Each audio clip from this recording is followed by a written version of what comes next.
Will we find within ourselves the courage to do what must be done? We have a national interest, but if it, on a scale of 1 to 10, let's say it's a 5, then our contribution towards it should be commensurate to that national interest. It is not an unlimited national interest, and it is also not one that's immune from public opinion. I think it's a missed opportunity for Donald Trump, and I think it's a missed opportunity for Republican voters. Hello from CBS News in Washington. I'm Ed O'Keefe, and welcome to America Decides. We are 8 days away from the next Republican presidential debate, 11 days until a potential government shutdown, and 412 days until America decides. Up on Capitol Hill, the House Oversight Committee is planning to hold its first hearing next week in the House Republican Conference's impeachment inquiry into President Biden. The panel's chairman, Kentucky Republican Congressman James Comer, who you see there, says it will be a, quote, refresher on the information gathered during their investigation into Hunter Biden. The scheduled hearing comes as lawmakers are facing a deadline to avoid a government shutdown. We'll get to more on that in a moment, but President Biden today was in New York addressing the United Nations General Assembly and pushing for unity between nations amid global challenges. When we choose to stand together and recognize the common hopes that bind all humanity, we hold our hands the power in that power to bend that arc of history. My fellow leaders, we gather once more at an inflection point in world history, with the eyes of the world upon all of you, all of us. Joining us now, CBS News Chief White House Correspondent Nancy Cortez from outside the United Nations. Nancy, good to see you. This is a longer stay in New York for the president than usual. In addition to making the traditional annual remarks to the UN, what else is he up to? Who else has he been meeting with? He's got some very interesting meetings on the books, Ed. Tomorrow, he's going to be sitting down finally with Israeli Prime Minister Benjamin Netanyahu. I say finally because typically when someone becomes prime minister, and Netanyahu returned to that post months ago, the first person they would sit down with would be the U.S. president. This is such a close alliance. And yet in this case, President Biden has really kept Netanyahu at arm's length. He has argued that Netanyahu's cabinet is extreme, and he's not inviting him to come to the White House, but they are going to speak here on the sidelines at the UN. That's happening tomorrow. Today, another very interesting meeting. President Biden met with the leaders of 5 Central Asian nations that are often referred to collectively as the Stans. He's the first U.S. president to meet with the leaders of Kazakhstan, Tajikistan, Uzbekistan, Turkmenistan, and Kyrgyzstan. Sorry, I don't have all my stands memorized, but that's how it is. And he sat down with them because these are all leaders of countries that were once Soviet satellites and are still in very close communication with the Russians, with the Chinese, and they're, of course, very nervous about what they've been seeing happening in Ukraine. They worry that they could be a target next, and so the president wanted to highlight this relationship. He wanted to bolster it. The U.S. is investing more money in those countries, and he said today that they're going to be taking their cooperation to new heights. But the U.S. president cannot travel to New York 1 year out from an election without also doing some fundraising. So he's holding several high-dollar fundraisers while he's here in New York. Ed, most notably, a star-studded one yesterday on Broadway with a lot of Broadway luminaries like Lin-Manuel Miranda, where he tested out some lines, particularly about his age and experience that we'll probably be hearing on the campaign trail sometime soon. I'm just marveling at you remembering more than 1 or 2 of those stands, so good work there. You mentioned, though, and we heard a touch of it, the speech that he gave this morning to the UN focused especially on Ukraine, and he made some compelling arguments to world leaders in the room. Let's take a listen to part of it.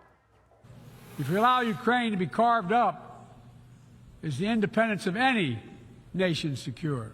The United States, together with our allies and partners around the world, will continue to stand with the brave people of Ukraine as they defend their sovereignty and territorial integrity and their freedom. But I wonder, Nancy, how is the White House tackling the dual challenges of keeping most of the world on Ukraine's side and then also ensuring the U.S. does its part and have Congress authorize more money and equipment for the war?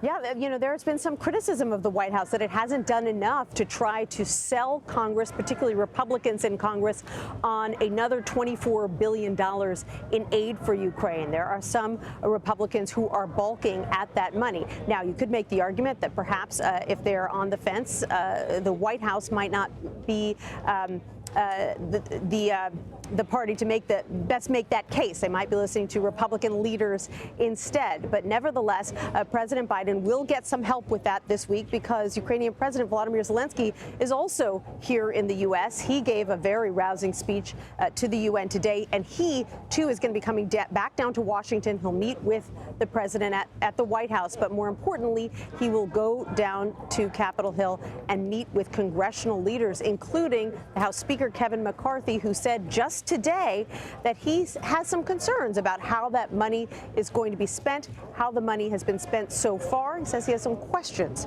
for Zelensky. We'll see how that goes, but yes, it's helpful to have President Zelensky in town to lobby lawmakers that are skeptical of all this himself. We'll see how that goes, and we'll be talking about it later in the week. Nancy Cortez from the east side of Manhattan, outside the United Nations, thank you. You're welcome. Ukraine dominated the President's Day in New York. It is also one of the subdramas roiling Capitol Hill at this hour, as it seems to be shuffling towards another government shutdown. Republican lawmakers are divided on whether or not to provide additional aid to Ukraine. Multiple conservatives have come out against including it in the spending bill needed to avoid a government shutdown. CBS News congressional correspondent Scott McFarland joins us now there from the halls of the Capitol. Scott, good to see you.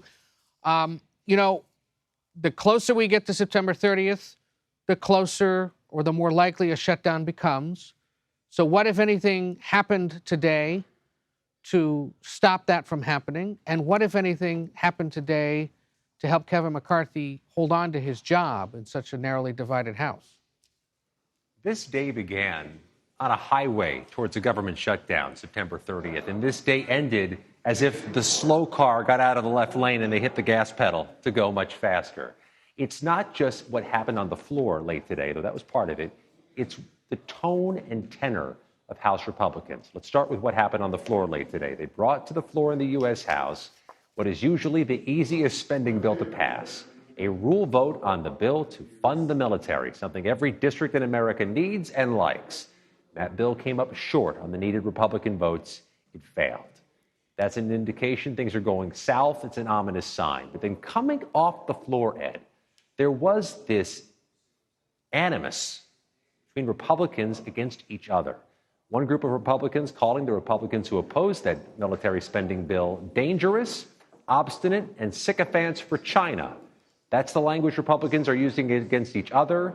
It's indicative of problems ahead. Take a listen to Mike Lawler of New York, who won a Biden district in New York in 2022. Here's what he had to say about a few members of the House Freedom Caucus who held up today's bill. Throughout the course of the year, we have worked together collaboratively and gotten to where we needed to get 218 votes. Unfortunately, right now, we have a handful of people who refuse to do that work because they feel this is the way that they get to what they want. Ed, as you know, the bill to keep the government open, the continuing resolution, is much trickier than just funding the military. There's no indication the breakaway members of the House Freedom Caucus who've opposed that continuing resolution have changed their minds, and the relationships are fraying as we get closer to September 30th. And not only is it bad there in the House, as you so vividly outlined there, sycophants for China. It's got to be one of the worst things a Republican can say about another Republican. But part of the challenge here is you've got the president pushing for this support. You've got a big chunk of the House, but not enough of it in favor of the support. And then over in the Senate, there appears to be growing bipartisan support for doing this. We got a sample of it last night in a debate between Delaware Democratic Senator Chris Coons and Florida Republican Senator Marco Rubio that I was asked to moderate, co-hosted by the Bipartisan Policy Center and the Edward Kennedy Institute and the Orrin Hatch Foundation, designed to bring members of the two parties together. There was bipartisan support for this funding. Take a look. If the United States tomorrow announced we're not doing anything more with Ukraine, we're gone, the impact wouldn't just be felt in Ukraine. Every our entire alliance system would be put into doubt. Putin will only stop in Ukraine if we all collectively stop him. So I think this funding is critical. So once the House sorts it out, it's going to be just as tricky to get it through the Senate, right? Well, there is overwhelming approval and support for Ukrainian funding in the U.S. Senate. And when Volodymyr Zelensky meets with the U.S. senators here on Thursday, he's going to have a relatively receptive audience. He's going to meet with some U.S. House leaders, according to our latest reporting. Some, not the entirety of the House chamber, according to our latest survey of members. But the reception is going to be so cool to continued or increased Ukrainian aid among the same House members who are holding up the bills to keep the government open. So it's a tough sell, even with Volodymyr Zelensky in person in the Capitol. Really, it's just one of the sticking points holding things up, but it's a pretty important one amid a land war in Europe. And then, of course, real quick, the other subplot is the impeachment inquiry, which is now set to begin with a hearing next week, right? Next Thursday, the House Oversight Committee will have a hearing into its investigation of Hunter Biden. It's hard to discern that from the prior hearings they've been holding. We're pressing to get what's changed, what's different because of this impeachment inquiry. We do know they're issuing subpoenas trying to get more bank records. It's unclear if that subpoena power changed at all, but they're certainly moving forward. Yeah, calling it a refresher just sounds like, let's just air all this laundry again and remind the public what we've got so far. But as the White House would point out, there isn't much there. And we'll see how Democrats counter all that. Scott McFarlane on Capitol Hill chasing all sorts of drama on this Tuesday. We appreciate it. Thank you. Former President Trump says he will once again skip the Republican presidential debate, the next one scheduled for next week in California. We have reaction from some of his opponents, including former Vice President Mike Pence, coming up. You're streaming America Decides.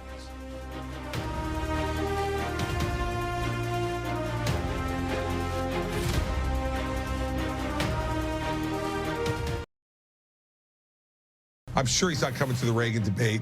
We'll give him another chance in Alabama, but if he doesn't come there, then I'm going to follow him around the country. Wherever he goes, I'll go. And we'll wind up talking to each other one way or the other.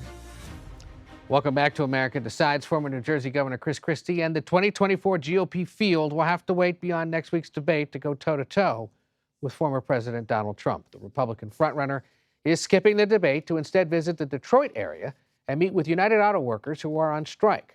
Trump, you'll recall, also skipped the first GOP debate in Milwaukee last month. CBS News Chief Elections and Campaign Correspondent Robert Costa joins us now. Good to see you, sir. Good to see you. You ran into former Vice President Mike Pence and talked to him a little bit about this. Let's play that exchange and get your reaction on the other side. Is Trump making a mistake by not showing up at the second Republican debate? I think it's a missed opportunity for Donald Trump, and I think it's a missed opportunity for Republican voters. Look, this country's in a lot of trouble.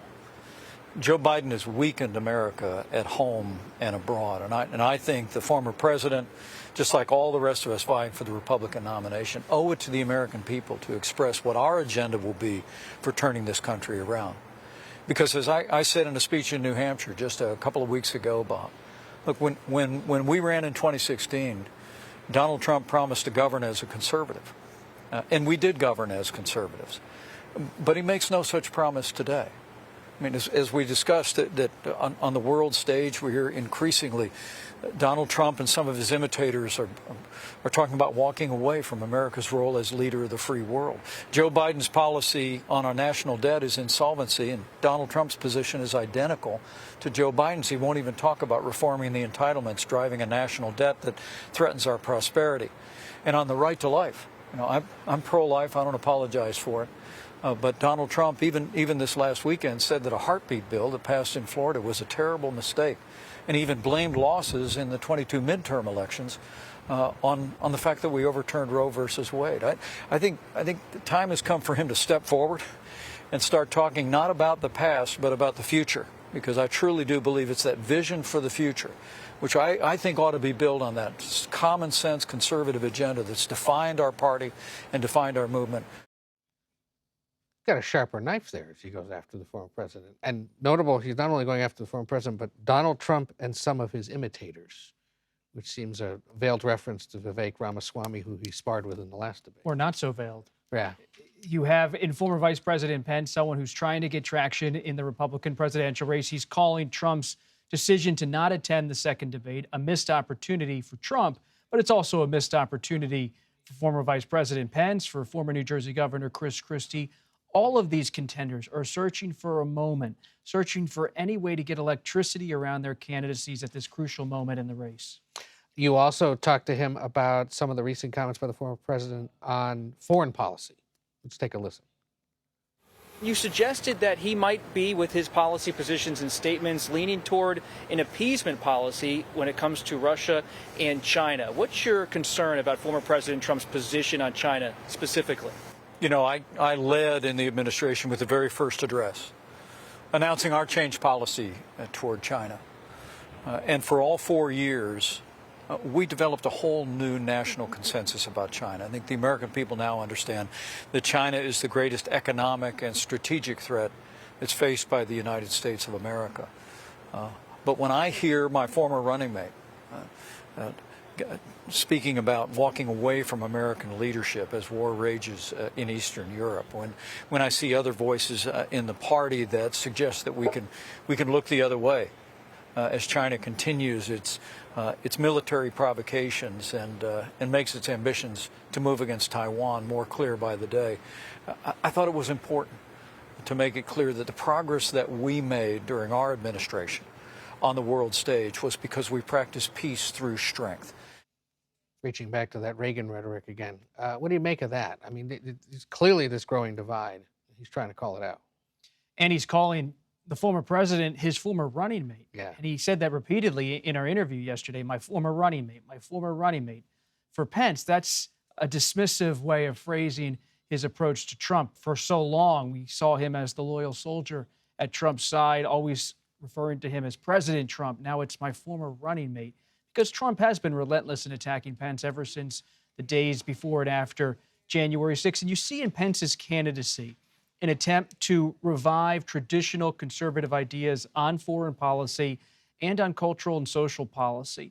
Pence believes he has a path ahead in the race by cultivating the Iowa Republican voter who has been maybe a bit adrift from the Trump direction of the Republican Party and could be looking for someone like they had in 2012 with Rick Santorum or 2008 with Mike Huckabee. Now, those two candidates didn't end up winning the Republican nomination, but they did very well in Iowa. And that's what Pence wants. He wants an opportunity to do well with the Iowa voter so he has a chance to go on to Super Tuesday in other states. There's another guy, of course, trying in Iowa, and that is the Florida Governor Ron DeSantis, who spoke with our buddy Amanda Rooker of KCCI and had similarly strong words for the former president. Take a look at what he had to say. You have held far more campaign events. You have campaigned in far more counties than former President Donald Trump has, yet he's far ahead of you in the polls. Why is that? Well, I don't know that he's really that ahead in Iowa. I mean, I think he may be ahead, but I think it's fluid. If you really press people, the majority of people here still haven't made a 100% decision. I think the former president, he believes he's entitled to be nominated. He's not doing the work it takes to really earn people's votes. In other words, wait and see. I mean, he too seems to think that over time, there's still a chance to break through. But as you know, Ed, even if you get the bounce in Iowa, how big of a bounce is it going to be? Senator Bernie Sanders thought he'd get a bigger bounce out of there when he ran for the Democratic nomination. I remember Santorum. The count was complicated in 2012. Did Romney win? Did he win? He didn't ultimately get the kind of jolts he needed out of Iowa. But for Governor DeSantis and Vice President Pence, Iowa is it. New Hampshire and South Carolina seem to be a bit more complicated as political terrain. So if Iowa's the open opportunity, that's where they're flocking. So if you're an Iowa Republican getting all this attention, you're going to see it. But for the rest of the country and for these candidates at this point to try to break through, really their only opportunity is these debates.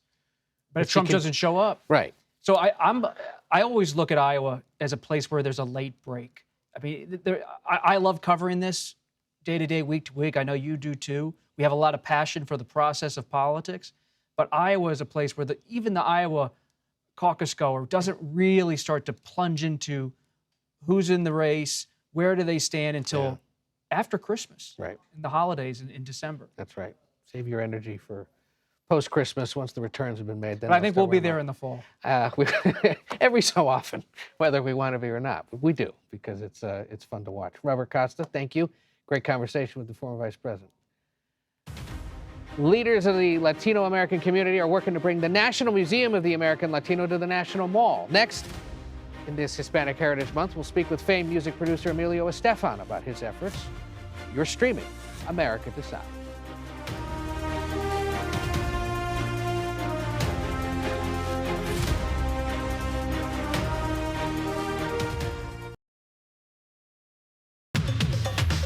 on, shake your body, baby, do that conga. No, you can't control yourself any longer. Feel the rhythm of the music getting stronger. Don't you fight it till you try to do that conga beat. Oh, who can forget that 1980 smash hit, Conga. Welcome back to America Decides. That, of course, was sung by Gloria Estefan and produced by her husband, Emilio Estefan. The husband and wife duo are often credited with the explosion of Latin music in America, so much so that former President Barack Obama awarded them the Presidential Medal of Freedom back in 2015 for their contributions to music. The Estefans have long been champions for the advancement and representation of Latinos in the United States, and since 2009, Emilio has been involved with establishing the National Museum of the American Latino. It is set to one day sit alongside other Smithsonian museums here in Washington, but the question is where exactly and what the museum will include. There's legislation coming soon to ensure it's built on the National Mall, something Emilio supports. In the midst of Hispanic Heritage Month, we spoke with him about that and about Latinos and politics generally. Take a listen.